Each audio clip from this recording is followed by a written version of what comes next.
Hello people, figured I would jump on and do a quick video as I'm sitting here reflecting and thinking about this current season of my life, right?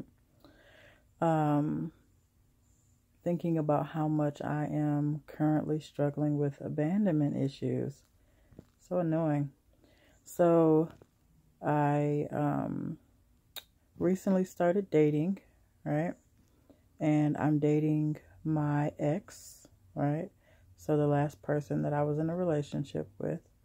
I've been single for a couple of years, and we recently decided we were going to see if we could make something work and start dating again, right?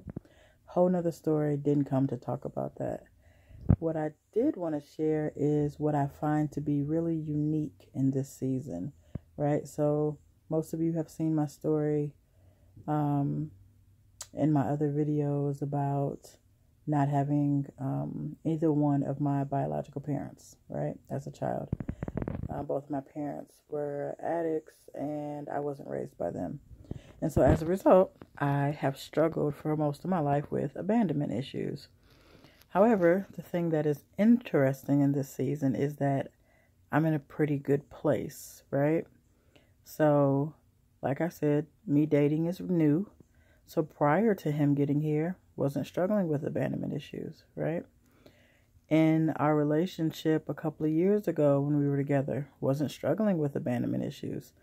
And when I say I wasn't struggling, it doesn't mean that I never, had issues at all with abandonment. But it was more sporadic or rare as compared to like my current state.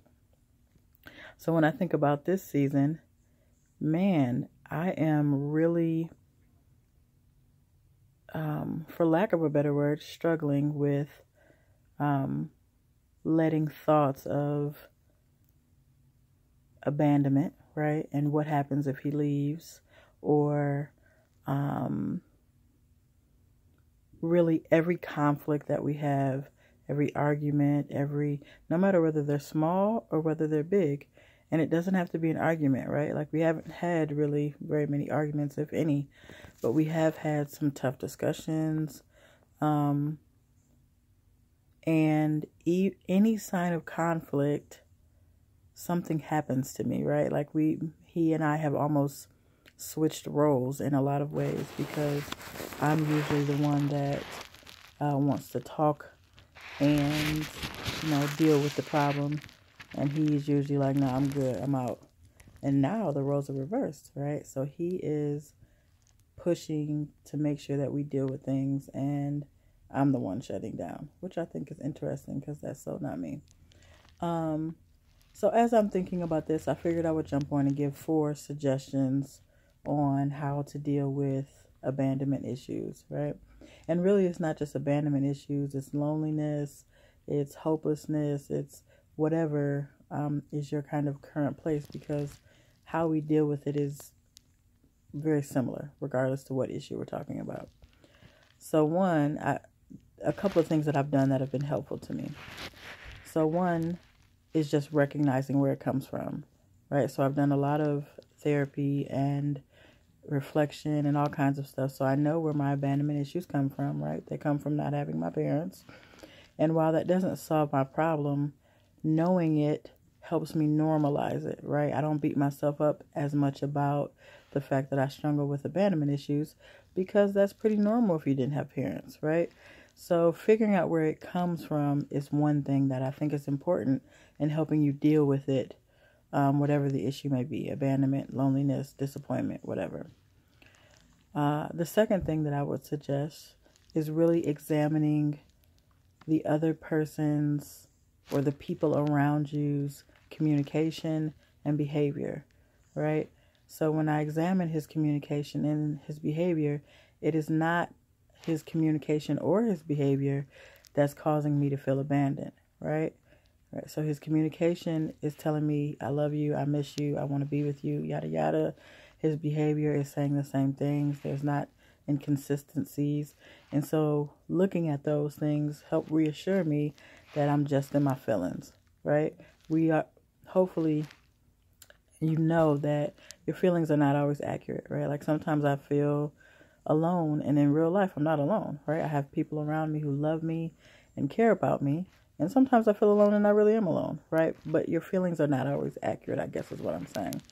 And so I just want to remind you to examine what's going on in your environment, because it either is going to show you what something or someone is doing that's contributing to the loneliness or abandonment, or it's going to remind you that no, that feeling is not accurate.